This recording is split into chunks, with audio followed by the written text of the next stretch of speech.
She was distracted. And the world judged her in one photograph. She didn't hear him coming. That was the part that haunted her later.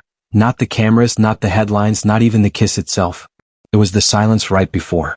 The half-second where her world was ordinary, focused, intact. Aisha Monroe stood at the edge of the downtown plaza, her phone pressed between her shoulder and ear, fingers gripping a leather folder filled with contracts and handwritten notes. The city around her pulsed with noise, street performers drumming on overturned buckets, vendors shouting prices, traffic snarling in every direction. But her mind was somewhere else entirely. "Yes, the permits are approved," she said firmly into the phone. "No, we cannot move the clinic opening again. If we delay, we lose funding. I don't care who complains." She exhaled slowly, steadying herself. 8 months. 8 months of fighting bureaucracy, dismissive officials, and thinly veiled skepticism just to open a small legal aid clinic for service workers. Janitors, nannies, delivery drivers, people everyone depended on and no one protected. At 28, Aisha had learned to sound confident even when she felt exhausted. Learned to take up space without apology. Learned that being a young woman, especially a black woman, in rooms full of decision-makers meant being underestimated before she ever spoke. She ended the call and checked her watch. 15 minutes. That's all she had to cross the plaza, catch a rideshare, and make it to the city council building for a final approval meeting. If this went well, the clinic opened next week. If it didn't, she shook the thought away and stepped into the moving crowd. That was when the shouting started. "Austin, over here. Austin, is it true?" Cameras flashed somewhere to her left. The crowd shifted unnaturally, like a tide pulled by an unseen force. Aisha glanced over just long enough to register what was happening. Paparazzi. She recognized them instantly, sharp movements, aggressive angles, lenses raised like weapons. Someone important was nearby. Someone famous enough to draw attention away from a city festival and onto themselves. She turned back, instinctively increasing her pace. Whatever circus that was, she wanted no part of it. She never got the chance. A hand clamped around her wrist. Aisha gasped, spinning sharply, and suddenly she was staring up at a man who looked unreal. Tall, broad-shouldered, dressed too well for the chaos around them. His jaw was tense, eyes dark and urgent, scanning the crowd behind her. "I'm sorry," he said quickly. Before she could react, before her brain could catch up to the situation, he pulled her forward and kissed her. Time fractured. For a split second her mind went blank. Not romantic, not dreamy, just stunned. His lips were warm, his grip firm but not painful, and the world exploded into white flashes and shouted questions. Reality slammed back into her body all at once. She shoved him hard. "What the hell is wrong with you?" she shouted. The man immediately released her, hands lifting in surrender, but his body shifted subtly, positioning himself between her and the cameras that had surged closer. "I panicked," he said breathless. "I shouldn't have done that. I know. I'm so sorry." "Who is she, Austin? Is this your new girlfriend? Did you cheat? Is this why the deal fell through?" A microphone shoved toward her face. Aisha felt heat flood her chest. Anger, humiliation, fear, twisting together into something sharp and dangerous. "Get that out of my face," she snapped. The man's demeanor changed instantly. "That's enough," he said, his voice cutting cleanly through the noise. "Come." Commanding. Not loud, just final. "You have your photos. Step back." Something in his tone worked. The reporters hesitated, exchanged looks, then retreated a few steps, though cameras remained trained on them like unblinking eyes. Aisha yanked her wrist free. "You assaulted me," she said, voice shaking now. "You don't get to apologize your way out of that." "You're right," he said without hesitation. "You're completely right." He reached into his jacket slowly, deliberately, and pulled out a card, holding it out with 2 fingers like an offering. "My name is Austin Hale," he said. "If you want to call the police, I won't stop you. If you need a lawyer, I'll pay. If this costs you anything, professionally or personally, I'll take responsibility." She stared at the card. The name hit her a second later. Austin Hale. The tech magnate everyone had been arguing about on the news. The billionaire whose company handled digital security contracts for half the country.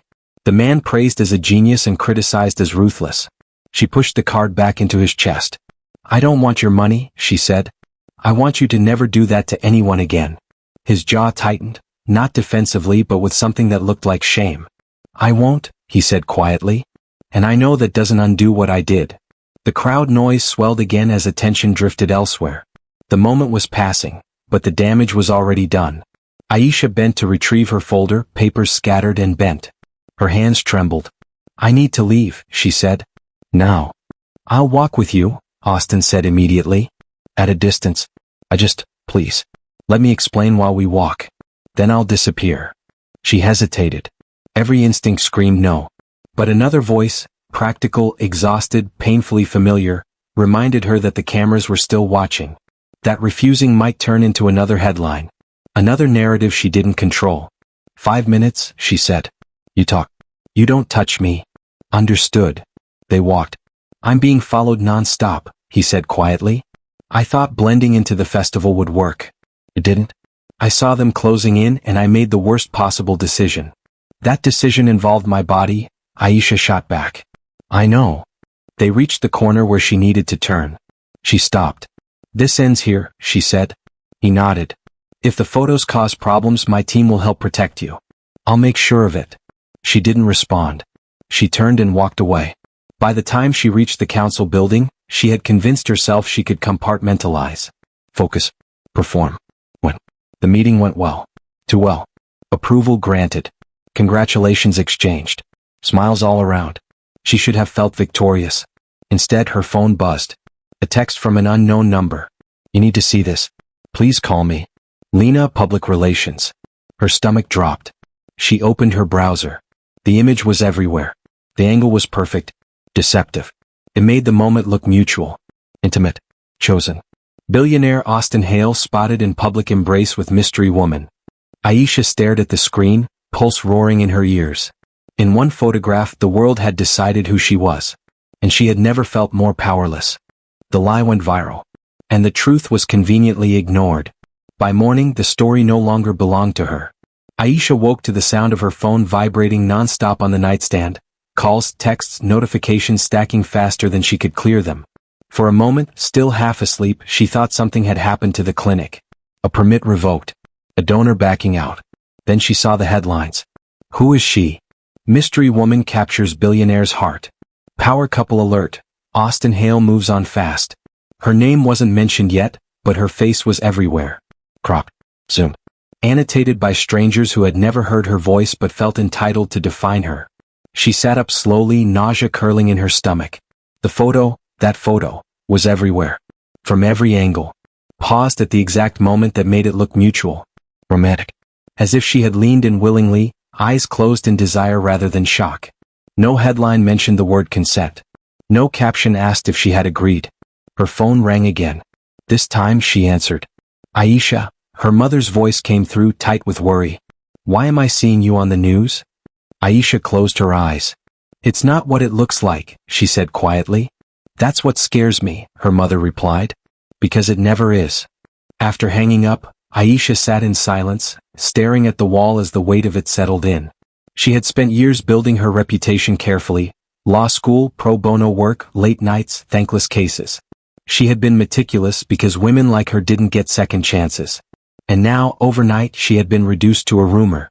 A knock sounded at her door.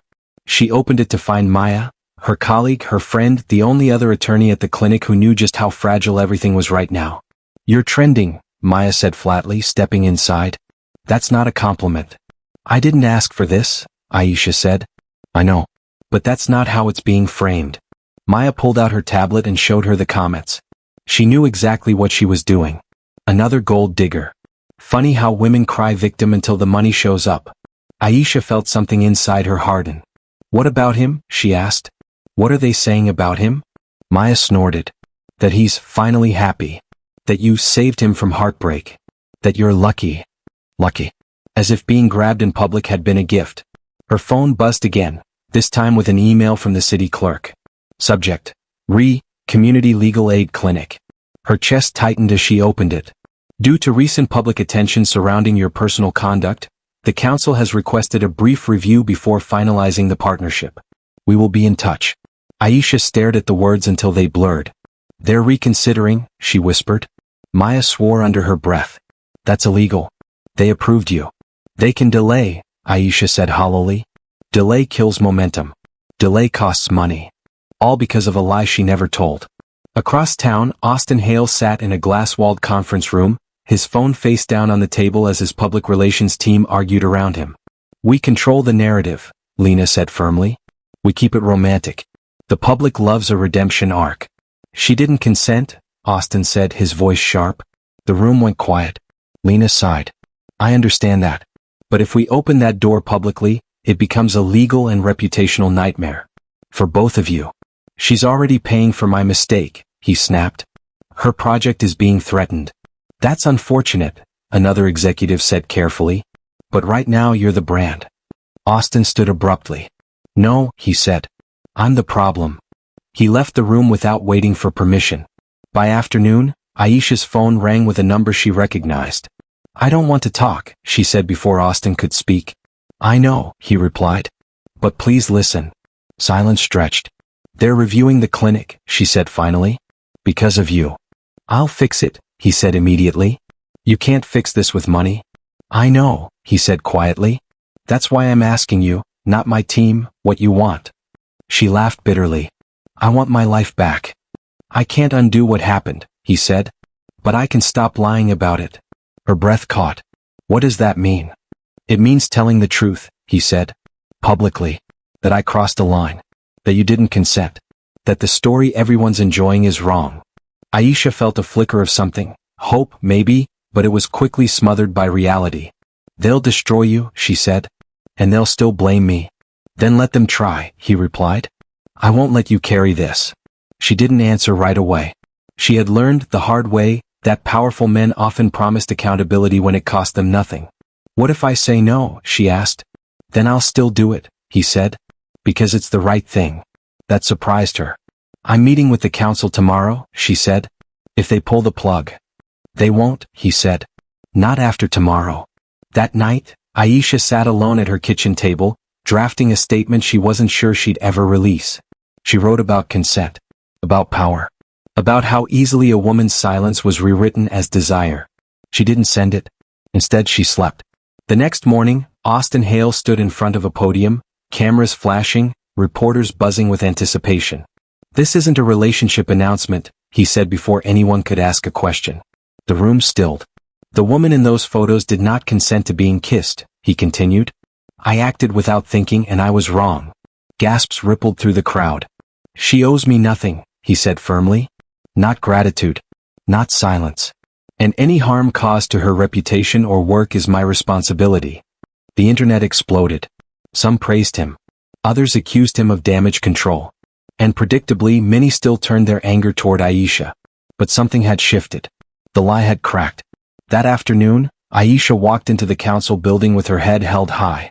She spoke calmly, clearly, without apology.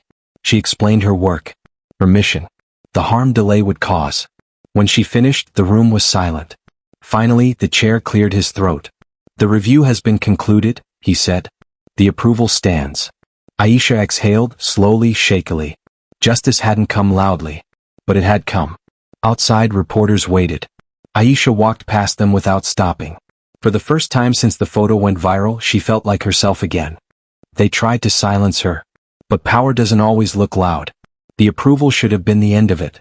That's what Aisha told herself as she unlocked the clinic door the next morning, stepped inside, and inhaled the familiar scent of fresh paint and donated furniture. The sign on the window, "Community Legal Aid, opening soon," caught the sunlight just right, and for a brief, fragile moment she allowed herself to believe the worst was over. She was wrong. By noon the backlash had found a new shape. It didn't scream anymore. It whispered. Emails arrived first. Polite. Smiling. Carefully worded. "We're re-evaluating our partnership in light of recent controversy. We need to protect our brand values. This isn't personal." Sponsors pulled out quietly one by one. A printing company canceled the signage order. A catering sponsor for the opening event cited scheduling conflicts. A small foundation that had promised a grant suddenly required additional review. Death by hesitation. Maya dropped into the chair across from Aisha, eyes dark with anger. "They're punishing you for surviving." Aisha rubbed her temples. "They're afraid." Of what? Of being associated with a woman who didn't stay quiet. Outside, a man loitered near the window, pretending to scroll on his phone while very obviously photographing the interior. When Aisha met his gaze, he didn't look away. She felt the old, familiar pressure creep back in, the one she had spent her entire career learning to endure. The pressure to shrink, to smooth things over, to make others comfortable again. She didn't. Instead, she walked to the door and locked it. "We open on Monday," she said. With or without them. Across the city, Austin Hale was discovering a truth he had avoided his entire adult life. Money did not buy absolution. The board meeting was brutal. "You embarrassed the company," one investor said flatly. "You admitted fault publicly," another added. "That sets precedent." Austin leaned back in his chair, hands clasped. "It sets accountability. That's not how markets work." "Then maybe markets are broken." Silence fell. "You're asking us to support a woman who is becoming divisive," the chair said carefully. Austin's eyes narrowed. "She's divisive because she didn't accept harm quietly? We're asking you to distance yourself." He stood. "No," he said. "I'm asking you to look closer." He left the room knowing exactly what it would cost him. And choosing it anyway. The smear campaign began that weekend. Anonymous posts questioned Aisha's credentials. A blog insinuated that the clinic was a vanity project funded by inappropriate connections. Someone leaked her law school financial aid records, twisting scholarships into accusations of favoritism. None of it was true. All of it spread. Maya slammed her laptop shut. "This is coordinated." Aisha nodded. "I know. Do you want to respond?" Aisha looked around the clinic, at the donated desks, the folding chairs, the stacks of intake forms waiting for people who had nowhere else to go. "No," she said. "I want to work." Monday morning came anyway. And so did the clients. A janitor facing eviction. A nanny denied wages. A delivery driver injured on the job and discarded like a broken tool. They didn't care about headlines. They cared that someone listened. By midday, every chair was full. By evening, word had spread. The clinic didn't just open. It overflowed. That night, a local reporter named Daniel Ortiz watched from the corner, notebook untouched. He had been assigned to write a balanced piece. Controversy, accusations, billionaire involvement. The usual. Instead, he saw something else. He saw Aisha kneel beside an elderly woman, speaking softly. He saw her argue calmly with a landlord on the phone, citing statutes from memory. He saw her stay hours past closing to help a man fill out paperwork because English wasn't his first language. No cameras. No performance. Just work. Daniel went home and rewrote his article from scratch. The headline the next morning was different. Inside the clinic they tried to shut down. It didn't mention Austin Hale until the last paragraph. It mentioned Aisha Monroe in the first line. The shift was subtle, but it was real. Volunteers reached out. Law students asked to intern. A union offered security for free. And quietly donors returned. Not the flashy ones. The steady ones. Aisha stood alone in the clinic after closing, lights dimmed, exhaustion finally catching up with her. Her phone buzzed. "Austin. They're coming after me again," his message read. "But I wanted you to know, this is working." She typed back slowly. "It's not about winning. It's about not disappearing." Pause. "You didn't," he replied. "And you taught me how not to." She set the phone down, emotions tightening her chest. Not gratitude, not obligation. Recognition. The system hadn't collapsed yet. But it was cracking. And for the first time, the people who had underestimated her were starting to realize something terrifying. Aisha Monroe was not powerless. She had just been patient. The powerful laughed. Until the consequences knocked. The backlash didn't stop. It escalated. But desperation has a smell, and Aisha recognized it the moment the letter arrived. The envelope was thick. Official. Delivered by courier, not email. Maya watched as Aisha opened it, her expression unreadable. "Well?" Maya asked. Aisha exhaled slowly. "They're auditing us." "For what?" "Everything." The city had launched a routine compliance review of the clinic. Finances, permits, donor records, volunteer credentials. On paper it was neutral. In reality it was a weapon. "They're trying to bury us in process," Maya said bitterly. "They're trying to exhaust us," Aisha replied. "So we quit." Across town the same tactic was being used on Austin Hale. Regulatory agencies that hadn't returned his calls in years suddenly wanted meetings. Contracts were paused pending review. A Senate subcommittee announced hearings on data security ethics, with his company at the center. Coincidence, according to everyone involved. Austin knew better. He called Aisha that night. "They think if they pressure us separately we'll fold," he said. "They're underestimating how tired I am of folding," she replied. Silence. "Then, what do you need?" Aisha closed her eyes. "Not money. Not statements. I need witnesses." The audit began Monday morning. 3 officials. Clipboards. Neutral smiles. They asked for documents. Aisha provided them. They asked about donors. She answered calmly. They hinted at conflicts of interest. She didn't flinch. By Wednesday, something unexpected happened. The clients noticed. A janitor named Luis stood up when he saw the officials. "You here to shut this place down?" "No," one of them said quickly. "We're just reviewing paperwork." Luis laughed. "Funny. Nobody reviewed paperwork when my landlord threw my family out." Others joined in. Quiet at first, then louder. Stories spilled out. Lives changed. Evictions stopped. Wages recovered. The officials wrote faster. Thursday night, Daniel Ortiz published again. Who benefits when help is delayed? This time, the article traced patterns, how organizations serving marginalized communities were audited at triple the rate, how controversy was used as justification, how silence was rewarded. Names weren't accused. Systems were. The article went viral. Friday morning, a press conference was announced. Not by Austin. By the city. Aisha watched from the back of the room as officials spoke carefully about miscommunication and community impact. Then something extraordinary happened. Austin Hale stepped forward, not to defend himself but to testify. He released documents, emails, timelines, proof that pressure had been applied behind closed doors. The room went silent. This wasn't damage control. This was exposure. By evening, the audit was suspended. By morning, the subcommittee postponed hearings. By noon, resignations quietly began. Instant karma didn't arrive with fireworks. It arrived with consequences.